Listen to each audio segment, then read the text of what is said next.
The strange but true story featured on this podcast contains details some people may find distressing. Listener discretion is advised. I'm Chyaz Samuel, and things are about to get weird. Hi, hello, welcome to episode 62 of Things Are About to Get Weird. I hope you're all well and are having a great week so far. I think I may be overcompensating slightly with my chipper tone in this intro because the story I have to tell you today is anything but, for the most part at least. It was suggested to me by one of our lovely listeners, Sarah, and although I'd not heard of it when Sarah mentioned it, it's stuck with me ever since. This episode is dedicated to the truly tragic and strange tale of Christene Skubish, a case which also involved her young son Nick, so right off the bat I wanted to give a warning that this one is rough. There will be some very sad details, including those relating to a child in a very distressing situation. So please do bear that in mind before we start. There are also some incredibly compelling paranormal elements to this story. In fact, I'd go as far as to say that it might be one of the most compelling paranormal tales I've come across to date. As always, I'll be sure to handle the story with the utmost care, but I do like to give you a heads up about these things. All of that said, let's begin. On the 5th of June 1994 in the US state of California, 23-year-old Christene Skubish and her 3-year-old son Nick set out on a mini road trip. Although their destination was Carson City, located in the neighboring state of Nevada, their origin point of Sacramento, California meant the journey would ordinarily take around 3 hours. Nothing too wild in the grand scheme of things, especially in the US where you can drive for many more hours than that and still be within the same state. From everything I've read, it seems that Christene was a very determined and hopeful person. Alongside raising her young son, she'd also just earned her paralegal certification. And although she and Nick's father weren't married, she hoped to tie the knot with him in the future. The mother and son left Sacramento in the late evening, and their nighttime drive took them along Highway 50, a huge road which stretches from the east to the west coast of the country. The section of the highway which formed part of their route was very mountainous and generally rural, and it was along this road that a truly awful incident occurred in the early morning hours of the 6th of June.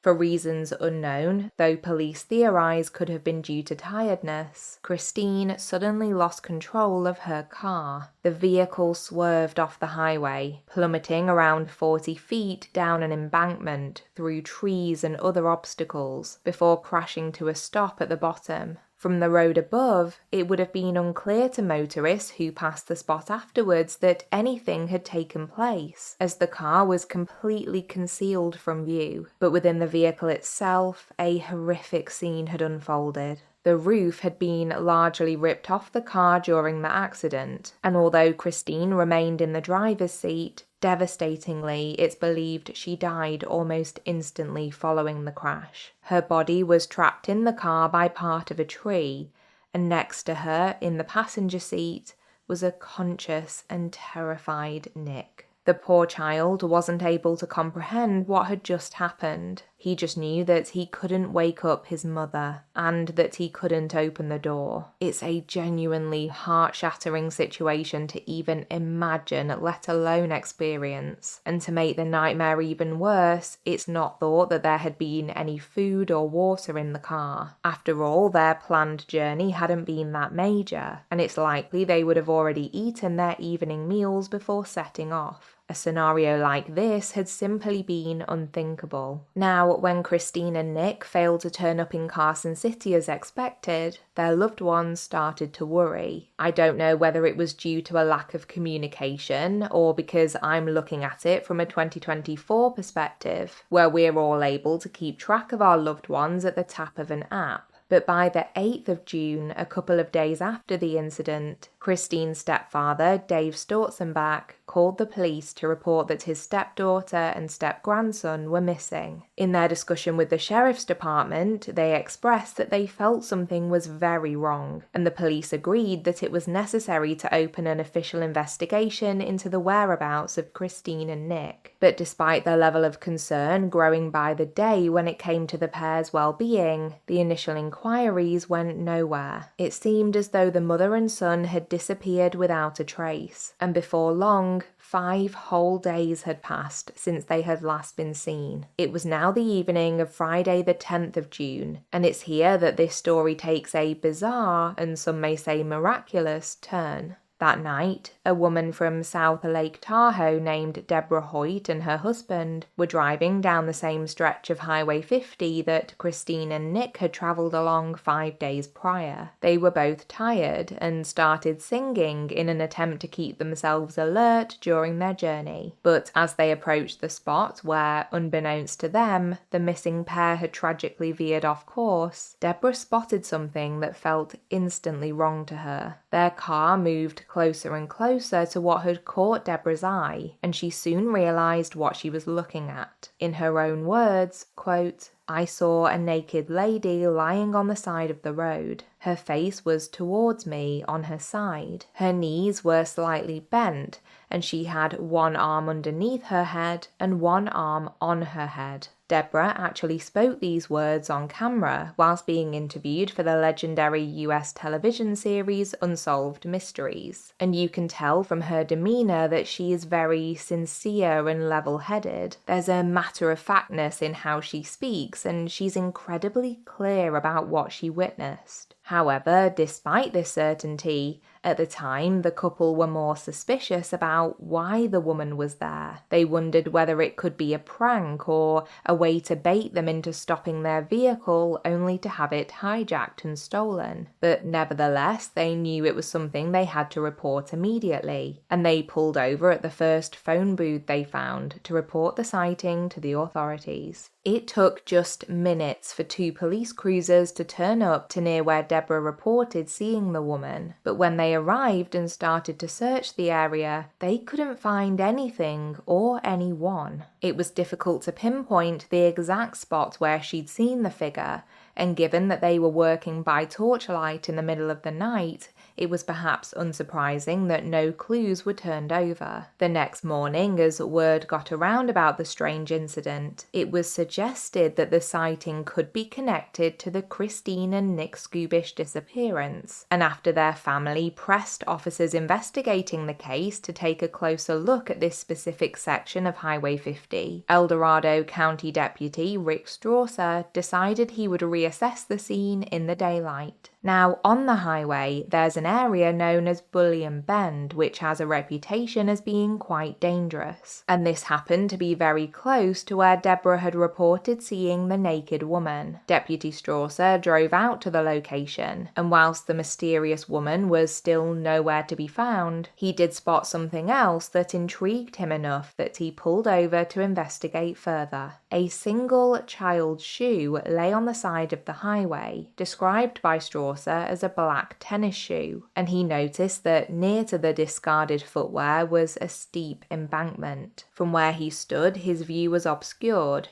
so he began to walk further back down the hard shoulder of the highway, peering down into the embankment as he went, and was suddenly met with an awful sight. The mangled wreckage of a car lay at the foot of the slope, and as the deputy scrambled down the ravine and approached it, he strongly suspected that it belonged to Christene Skubish. Speaking afterwards, he described how he first spotted the young mother in the driver's seat, and though it was clear she was deceased, he checked her pulse point to confirm before looking over to the passenger side. There, the officer saw the body of a boy curled up in the fetal position, and though Strawser was certain that he had also passed away, he needed to be sure. As he describes, quote, "When I reached to check for his pulse, initially I think I'm going to find that he's deceased, that I won't find any pulse, he'll have rigor mortis set in. When I touched him, it appeared to me that he took a breath. At that point, I realized that he had been down there for about 5 days by himself." The little boy, who the deputy realised must be Nick Skubish, was alive, and Strawser called for an ambulance to attend the scene right away. Nick was taken to UC Davis Medical Center in Sacramento and was found to be suffering from serious dehydration and effects from exposure to poison oak, as well as being covered in scratches. His condition was upgraded soon after he arrived at the hospital, after it became clear just how poorly he was. But Nick is a fighter. By the 14th of June, Dave Storzenbach gave the media an update in which he stated, quote, "He's going to make it. Right now he's real weak, but he's eating. He's a super tough kid."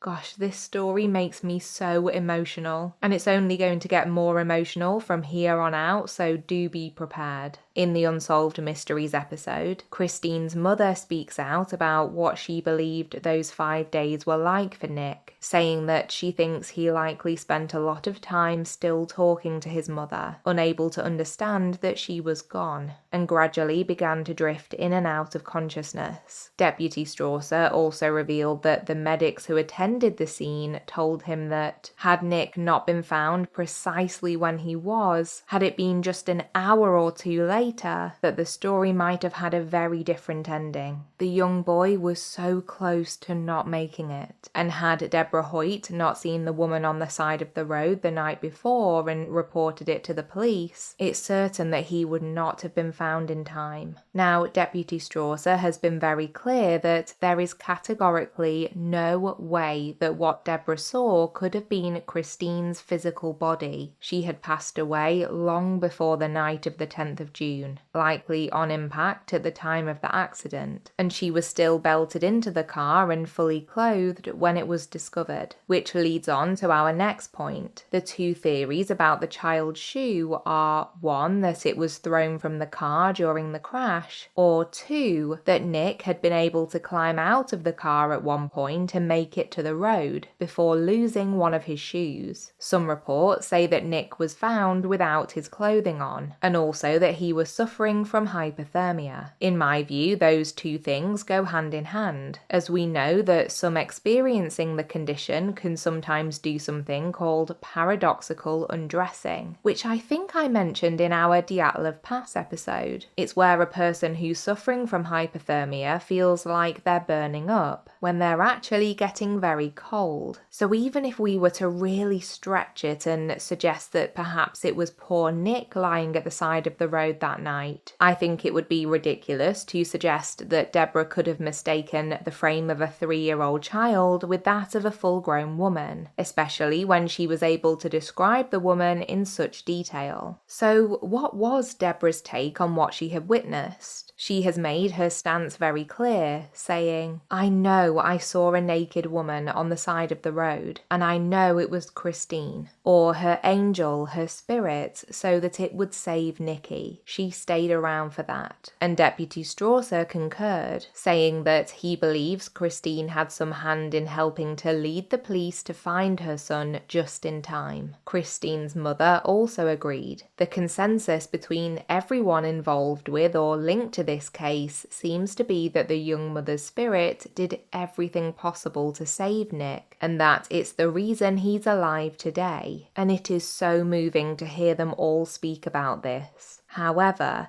there is much more to this story, far more than I realised there would be when I first started researching it. And for me, it truly takes this tale to a whole new level, and is why, at the start of this episode, I described it as so compelling from a paranormal perspective. Because whilst the majority of the information available about this case was published back in the 90s, in the years directly following the tragedy, there was a hugely significant update which was released in 2011. In an episode of the docuseries Paranormal Witness, there is a filmed interview with a now adult Nick Skubish, and he reveals some fascinating and very moving new details about what he experienced during his terrible ordeal. He began by telling the interviewers, in a calm and level voice, quote, "I remember tumbling down the hill. It was just tree after tree after tree. We were just hitting them them head on. I just remember waking up and being in the passenger seat next to my mother. I remember not knowing what to think, looking at my mom and just kind of thinking that she was asleep. I didn't think anything more than that, at least not that I remember. Then he starts to recall something that he encountered during the days that followed. And when I heard him speak,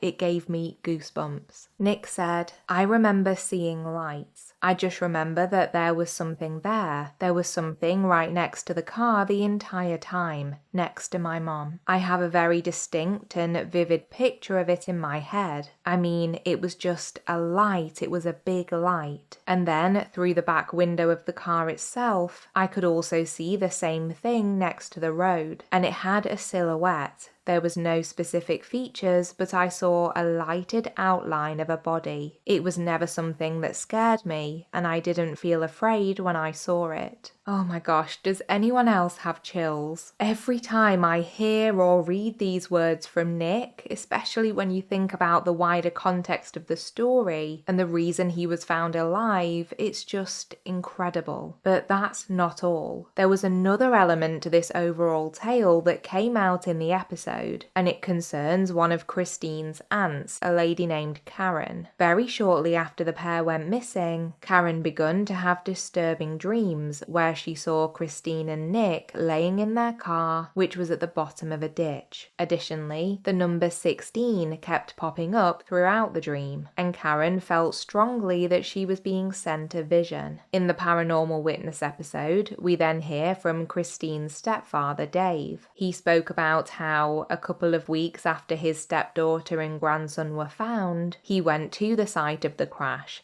to check whether there were any belongings of Christene's that had been left behind. Once he arrived, he recalls that as he got out of his car, he saw a mile marker at the side of the road. Upon closer inspection, he was amazed to note the number printed clearly on it. 16, denoting the number of miles to a nearby city. He then states it was at that moment that he finally understood that, in his words, "I knew my sister didn't have a dream. It was a premonition." And it all started making sense as I started adding the pieces. This sentiment was then echoed by Nick himself, as well as Deputy Strawser, who also made an appearance in the 2011 documentary, which was great to see. Strawser said, "I absolutely think something special happened here. People have asked before, is this some kind of miracle? Yeah, I think it is a miracle. It's a whole number of series of events that I can't explain, and I don't know. I've often thought about it, but I just don't have the answers." And in Nick's interview with tears in his eyes, which absolutely set me off too, I'm not ashamed to admit it, he said, "When you put all of the pieces of the puzzle together, you take the dream that my aunt had, the apparition sighting that Deborah Hoyt did see, and the lights that I did see around the car. It had to have been an angel. Whether it was God's hand or just a mother looking after her son, I honestly don't know, but it was something. It was something greater than me, greater than anything that I've ever believed." Since 2011, there hasn't been any new information released about the story as far as I can find. In my opinion, all of those involved did such a great job speaking about their experiences across those two different TV programs. And although Nick's survival really was miraculous, the family were still left grieving for Christene, and I'm sure it's something they wanted to continue to do largely in private. I'm going to speak about my own thoughts on this story at the end, but before I do so, throughout the course of researching this case, I ended up stumbling across a few others in which it's believed a life was saved with the help of a spirit. I know that previously on the podcast, I've discussed a few stories where information seemingly sent from beyond the grave has helped to identify a person's killer. For example, in our episodes about Zona Hester Shue and also Teresita Bassa. But this is an altogether different situation, and surprisingly, there were more reported instances of it than I had imagined. I'm going to briefly tell you about one that really struck me, due to some similarities with the Christene and Nick Skubish case, and this was an incident that happened back in March of 2015, when police in Utah received a call reporting that there was an overturned, partially submerged car in an icy river. They were quick to respond to the scene. Upon their arrival, things quickly took a strange and devastating turn. When they were able to look into the car, they determined that the driver, 25-year-old Jennifer Lynn Grossbeck,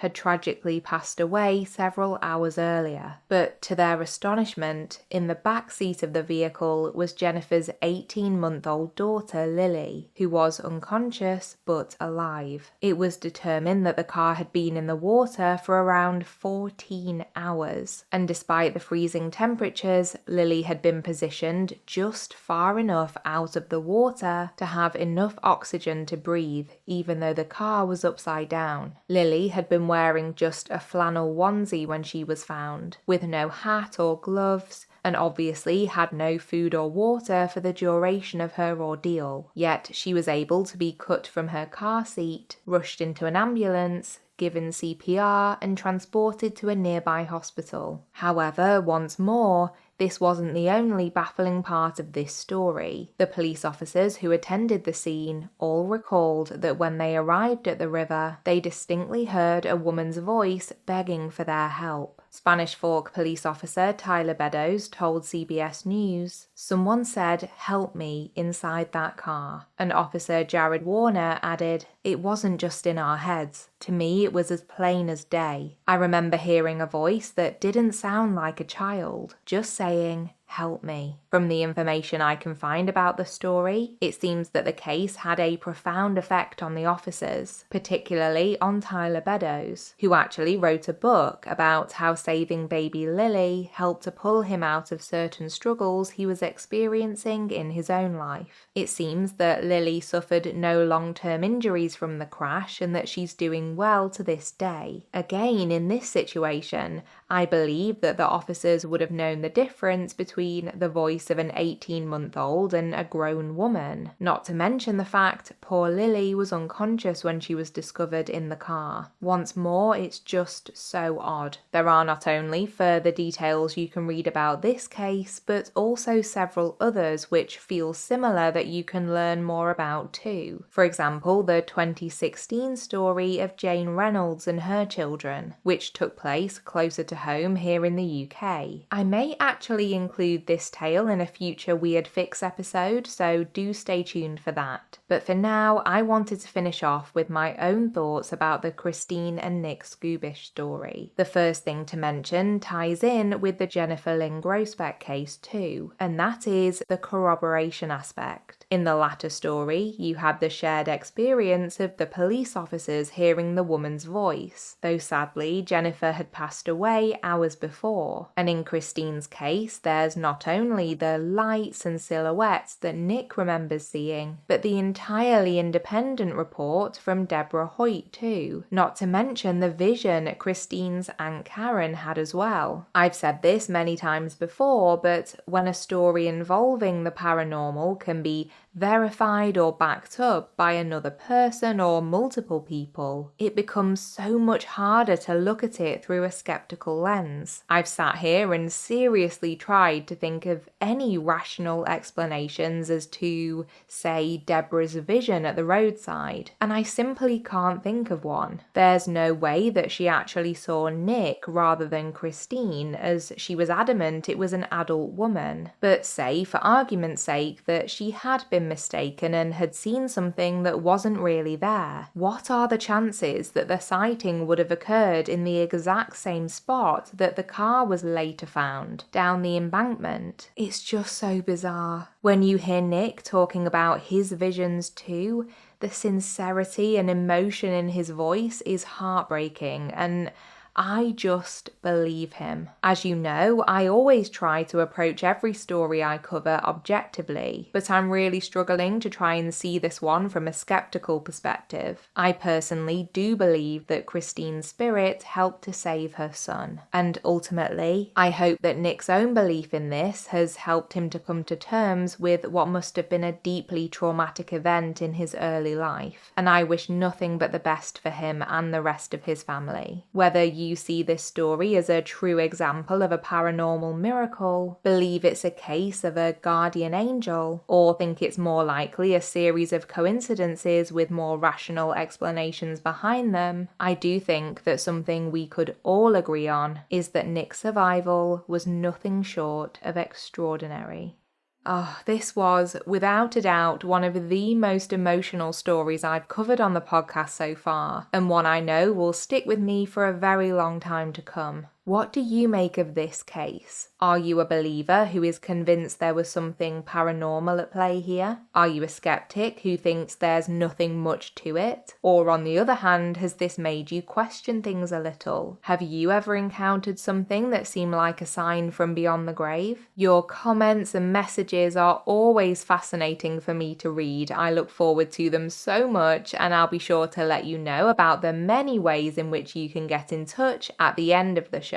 But before we get to our proper outro, we must first take a trip over to the land of weird media.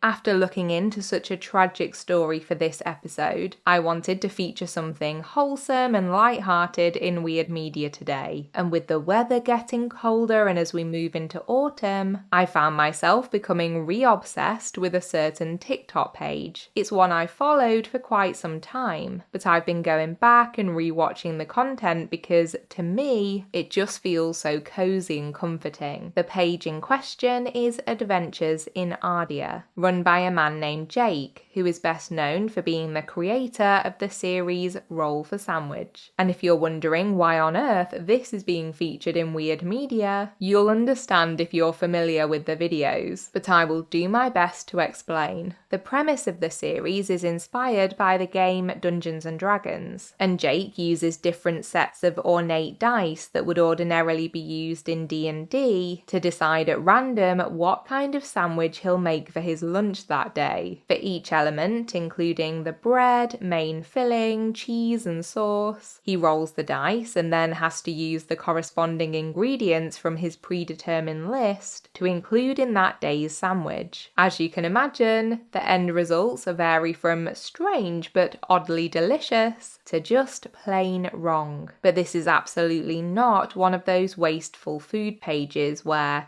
it's all very excessive and half of what's shown ends up going in the bin. It's very low-key and mindful, and that's what makes this a joy to watch. The visual setup looks really fun. There are these potion bottles in the back of the shot, and the background music really adds to the vibe too. Jake has a very calming demeanour. It's hard to explain, but he kind of makes you feel like you're watching or listening to an old friend. And in a social media landscape where it sometimes feels very loud, it's so lovely to find a page that's actually so relaxing to watch. Whether you're into Dungeons and Dragons or not, I think the Adventures in Ardia page is for everyone, and Jake's intro of Good Afternoon D&D TikTok and beyond makes it feel welcoming from the get-go. Have you come across Roll for Sandwich before? Are you intrigued? Do check it out and let me know what you think. Okay, time now for our Saw shout-outs, and the first two to mention are of course the television episodes I cited throughout. The Unsolved Mysteries episode from Season 9, specifically the Highway 50 Phantom segment in episode 16, as well as the corresponding Unsolved Mysteries wiki fandom page. And then the Paranormal Witness episode, that segment was called Haunted Highway, and it was from Season 1, episode 2. There was a news article from the LA Times archive that was published on the 14th of June 1994. We had another news piece from the archives of the Santa Cruz Sentinel that was from the 12th of June 1994. And finally, we had that CBS news story all about the amazing rescue of Lily Grossbeck. That was from the 10th of March 2015. I am so ready to hear all of your thoughts on today's story. So as usual, here's a list of all the places you can find us. On Instagram and Threads, just look up at Things Get Weird Podcast. I don't do much on Threads, to be honest, but it's better than the alternative. On TikTok, we are at Things Are About to Get Weird. And on Facebook, you can find us by searching for the podcast name. That's where you'll find our main page and our private discussion group. And we would love to have you join our community over there. Our email address is thingsgetweirdpodcast@gmail.com. And if you've enjoyed this episode, I would massively appreciate a quick rating or review wherever you're listening. If you're listening on Spotify, don't forget the comments function too. I am loving reading your notes on there. Thank you all once again for being here today and for your continued support. I'll be back to chat to you all again next week in a brand new installment of our mini episode series, Weird Fix. So until next time, take care of yourself and others and keep it weird, but the good kind of weird.